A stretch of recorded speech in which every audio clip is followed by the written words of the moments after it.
안녕하세요. 저는 프랑스 출신의 국제개발기구 자문관 에리카 모렐입니다. 오늘 제 이야기를 여러분께 조심스럽게 들려드리고자 합니다.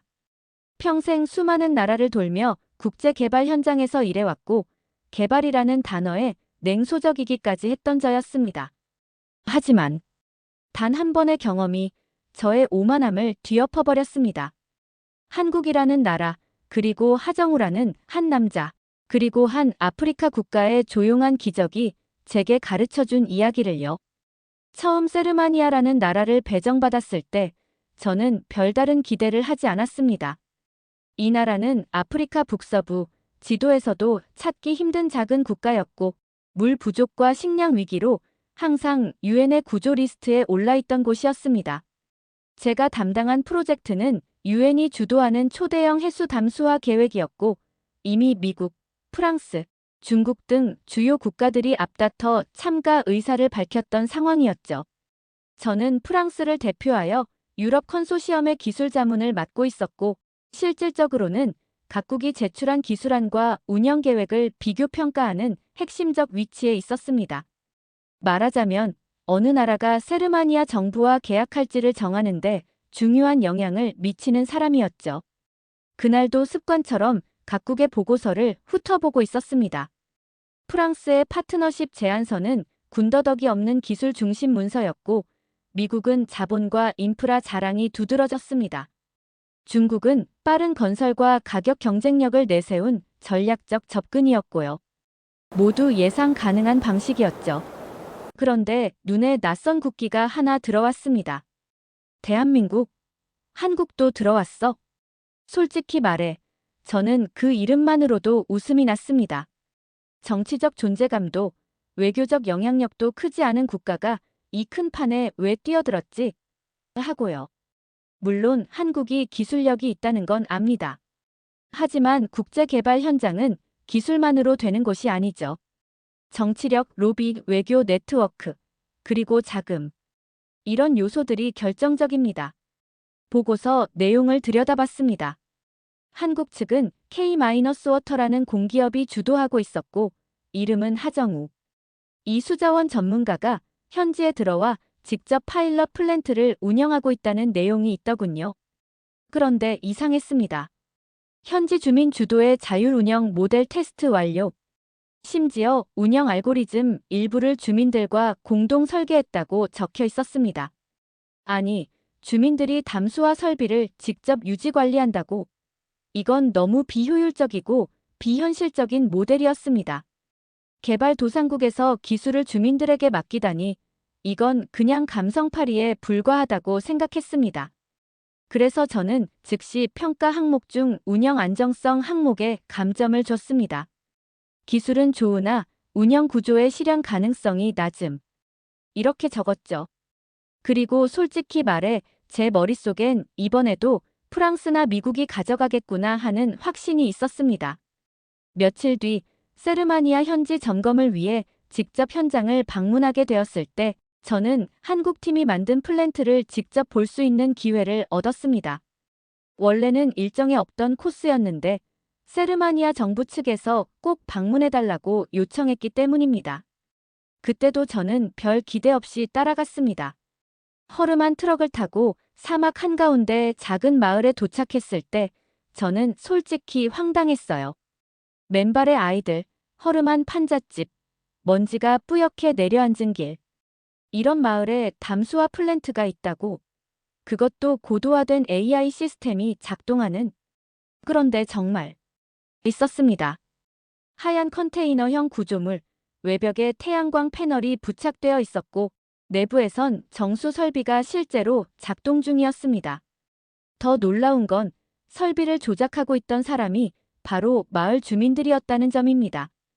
여긴 우리가 지킨다요. 하루에 몇 번씩 필터를 확인하고 물 데이터도 이 스마트폰 앱으로 본다요. 그 말을 한 건 50대 중반의 여성 하디자였습니다. 그녀는 손에 작은 스마트폰을 들고 있었고 그 화면에는 시간별 수질 지표가 표시되어 있었어요.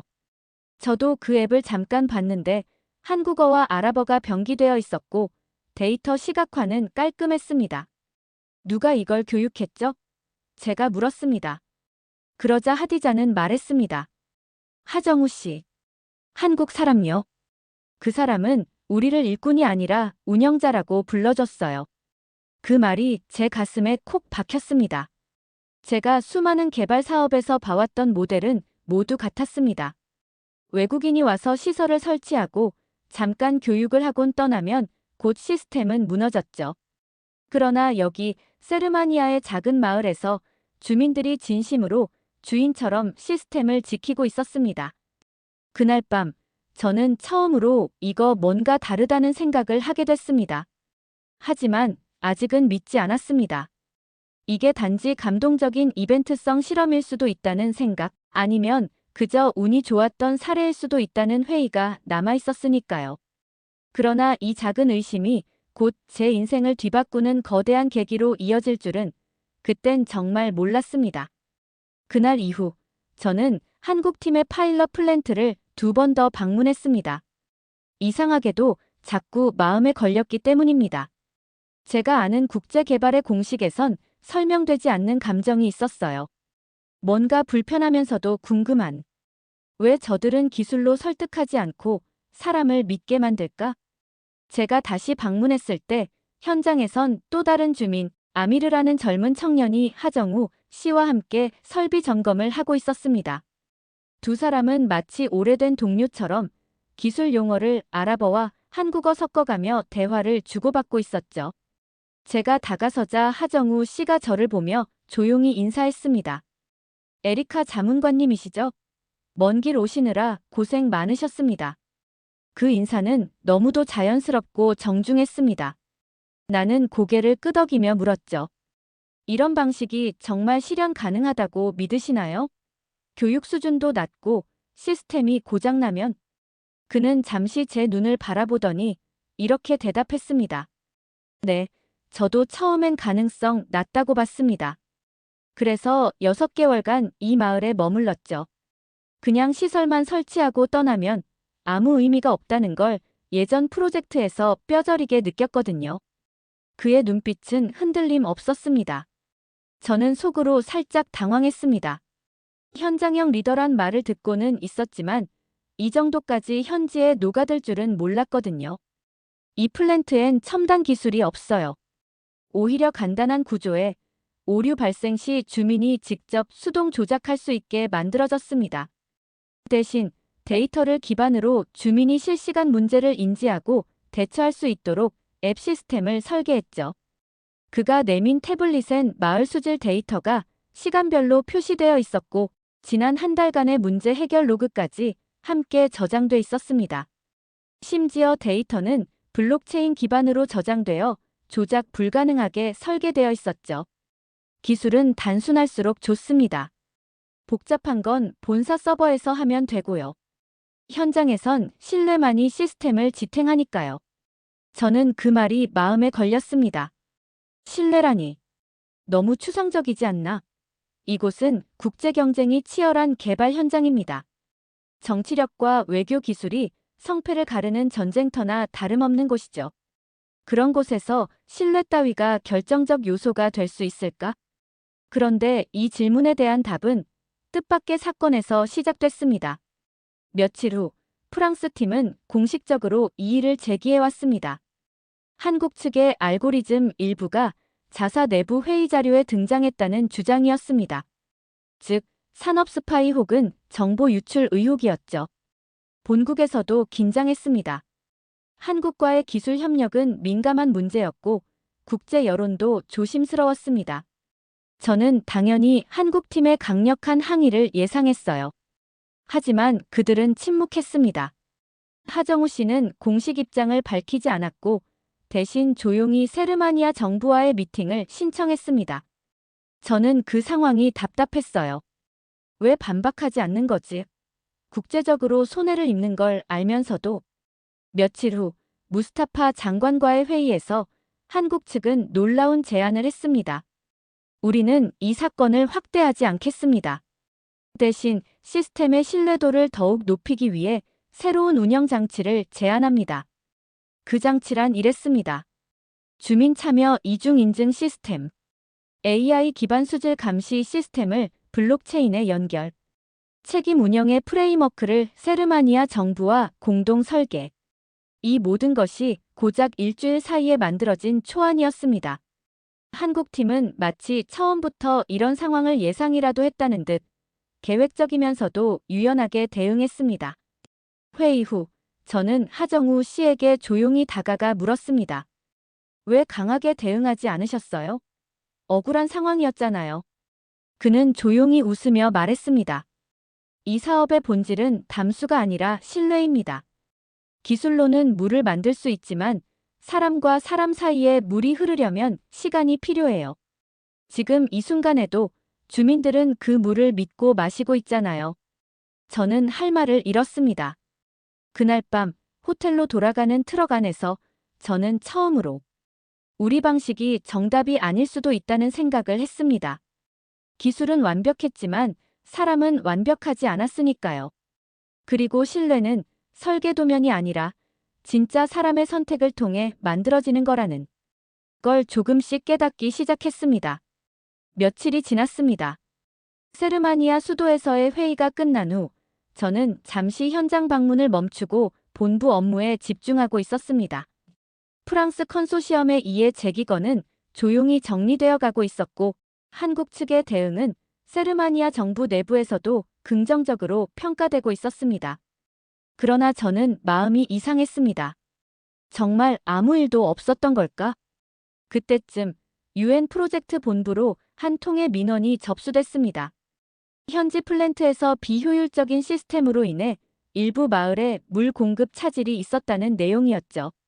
제출자는 익명이었지만 문체와 표현 방식이 너무도 익숙했습니다. 저는 직감했습니다. 누군가 고의로 문제를 부풀리려 하고 있다는 걸. 그리고 그 표적은 다시 한국 팀이었습니다. 저는 직접 현장으로 향했습니다. 마을은 예전과 다름없이 평화로워 보였지만 어딘가 미묘한 긴장감이 돌고 있었습니다. 주민들은 갑자기 외부인을 경계하는 듯했고 한국 팀과의 대화도 눈치를 보는 듯 조심스러웠습니다. 무슨 일이 있었나요? 하정우 씨에게 조심스럽게 물었습니다. 그는 한참을 망설이다 작게 말했습니다. 지난주 물탱크 쪽 센서 일부가 오작동을 일으켰습니다. 보통은 수동으로 재설정하면 끝나는데 그날따라 주민관리자분이 몸이 안 좋으셔서 대응이 늦었어요. 물 공급은 3시간 지연됐습니다. 단 3시간. 그것도 물이 안 나왔던 게 아니라 수압이 약해졌던 정도였습니다. 시스템상 큰 문제는 아니었고 주민도 이미 모두 이해하고 넘어간 상황이었습니다. 하지만 문제는 이 사건을 외부에서 정치적으로 활용하고 있다는 점이었습니다. 누가 이 사실을 외부로 알렸나요? 하정우 씨는 잠시 말이 없었습니다. 대신 옆에 있던 마을 대표 하디자가 고개를 들고 말했습니다. 에리카 씨, 우리 중 누군가는 이런 사건을 겪어야만 진짜 신뢰가 생기는 법이에요. 한국팀은 실수도 숨기지 않았고 직접 마을 회의에서 사과도 했어요. 우리한텐 그런 게 더 중요해요. 그 말을 들은 순간 저는 머리를 맞은 듯 멍해졌습니다. 숨기지 않는 태도, 그것이 이 마을이 한국팀을 신뢰하는 진짜 이유였습니다. 그런데 그날 밤 일이 터졌습니다. 프랑스 본사에서 제가 받은 비밀 이메일. 내부 고발 형태로 작성된 문서에는 세르마니아 정부 고위층과 한국팀이 비공식 접촉을 통해 프로젝트 이권을 나누려 했다는 충격적인 내용이 담겨 있었어요. 익명 제보였지만 프랑스 측은 이 자료를 유엔에 공식 제출하겠다는 입장이었습니다. 저는 멘붕 상태에 빠졌습니다. 물론 이 자료의 진위는 알 수 없었지만 내용이 워낙 구체적이었기에 무시하기도 어려웠습니다. 저는 곧장 무스타파 장관에게 미팅을 요청했고 다음 날 아침 장관실에서 그를 만났습니다. 장관님, 이 자료 정말 사실이 아닙니까? 그는 한참을 저를 바라보더니 천천히 입을 열었습니다. 에리카, 신뢰는 오해가 시작점입니다. 그리고 그 오해를 어떻게 풀어가는지가 그 나라의 품격을 결정하죠. 당신은 그걸 본 거 아닙니까? 하정우라는 한국 남자가 어떻게 실수를 정직하게 드러내고 우리와 논의하며 책임을 나누는지를요. 그 순간 저는 머리를 싸쥐고 말았습니다. 그래요. 저는 봤어요.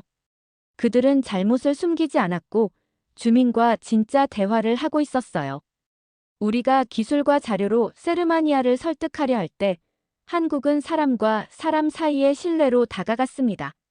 하지만 프랑스 본사는 이걸 외교적 실패로 간주했어요. 그날 밤 저는 회의실에서 그 어느 때보다 외로웠습니다. 제 동료들은 지금이야말로 한국을 밀어낼 기회라며 흥분했지만 저는 한마디도 하지 못했습니다. 그리고 바로 그날 한국팀에서 새로운 운영 모델의 최종 시연회를 열겠다고 연락이 왔습니다. 수도 한복판 대형 미디어 홀에서 주민과 함께 만든 시스템을 전 세계 앞에서 공개한다는 내용이었죠. 그날 저는 처음으로 공식 초청을 받고 객석 한쪽에 조용히 앉았습니다. 그리고 믿을 수 없는 장면을 봤습니다. 플랫폼 위에 선 사람은 하정우도 한국 개발자도 아니었습니다. 마이크를 든 사람은 마을 대표 하디자였습니다. 우린 처음엔 불신했고 두려웠어요. 그러나 한국팀은 실수를 숨기지 않았고 문제를 해결할 때 우리와 함께 회의했고 우리가 낸 의견을 기술로 바꿔줬어요. 이 시스템은 단지 물을 공급하는 장치가 아닙니다. 우리에게 자신감을 주는 도구예요. 우리 손으로 미래를 지킬 수 있다는 믿음을 주는 그런 장치입니다. 그 말을 듣고 있던 제 눈엔 눈물이 고였습니다. 왜냐면 그 순간 저는 깨달았기 때문입니다. 기술이 아니라 신뢰가 사람을 바꾸고 시스템을 바꾸고 세상을 바꾼다는 걸요. 그리고 그 순간 저는 처음으로 제 보고서에 다음 문장을 써 넣었습니다. 이 프로젝트는 기술의 승리가 아니라 인간적 신뢰의 승리였다. 그날 이후 저는 완전히 달라졌습니다. 세르마니아 정부는 한국팀과의 협상을 공식적으로 마무리했고 역사상 처음으로 주민 참여 운영 방식을 중심에 둔 해수 담수화 플랜트를 국가 인프라 사업으로 채택했습니다. 발표 당시 무스타파 장관은 단상에서 다음과 같이 말했습니다. 이 나라는 이제 기술의 종속이 아닌 파트너십의 미래를 선택합니다. 한국은 우리에게 기술을 팔지 않았습니다. 함께 미래를 설계했죠. 그래서 우리는 그들을 선택합니다. 그 장면을 보며 저는 잠시 눈을 감았습니다. 그리고 머릿속에 떠오른 건 한 남자의 얼굴이었습니다. 하정우. 이름조차 흔하고 외교적 영향력도 크지 않은 나라의 엔지니어. 그가 만들어낸 건 단순한 정수 시스템이 아니라 신뢰의 흐름이었습니다. 아무도 주목하지 않았던 그 작은 물길은 이제 사막 한가운데서 거대한 강줄기가 되어 흐르기 시작한 거죠. 계약 체결식 이후 저는 마지막으로 한국팀이 철수하기 전 마을을 한 번 더 방문했습니다. 뜨거운 햇살 아래 한쪽에선 아이들이 정수탱크 옆 그늘에서 물총 놀이를 하고 있었고 다른 쪽에선 주민들이 새로운 자원봉사자에게 앱 사용법을 가르쳐주고 있었어요. 에리카 씨. 어디선가 누군가 불러서 고개를 돌리니 하정우 씨였습니다. 여전히 그 얼굴, 그 말투, 그 온도였습니다. 이제 떠나세요? 제가 물었습니다. 네. 저희 역할은 끝났습니다. 이젠 그들의 시스템이에요. 저는 그 말에 가슴이 벅차올랐습니다. 진정한 개발이란 우리가 주인이 아니라는 걸 아는 데서 시작되는 것임을 이 남자는 알고 있었던 겁니다. 하정우 씨와 악수를 나누며 저는 물었습니다. 어떻게 그렇게 확신을 가질 수 있었죠?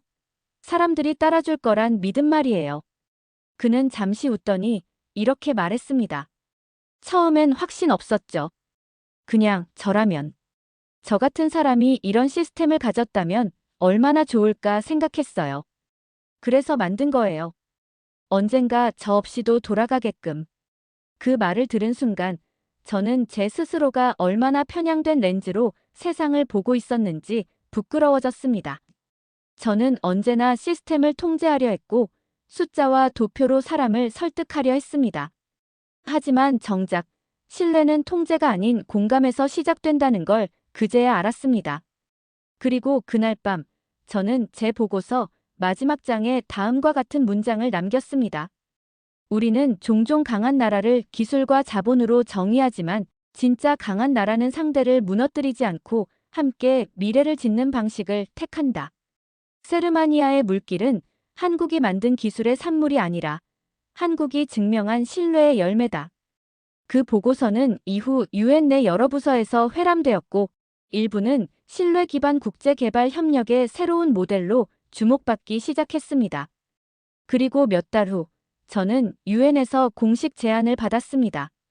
새로운 부서 참여형 개발 설계국의 초대 디렉터 자리였습니다. 제가 평생 정답이라고 믿었던 공식이 무너진 뒤에야 제 인생은 진짜로 열리기 시작한 거죠. 하정우 씨는 이후 한국으로 돌아갔고 그와의 연락은 많지 않았지만 가끔 제게 주민 아이들이 그린 그림 엽서를 보내오곤 했습니다.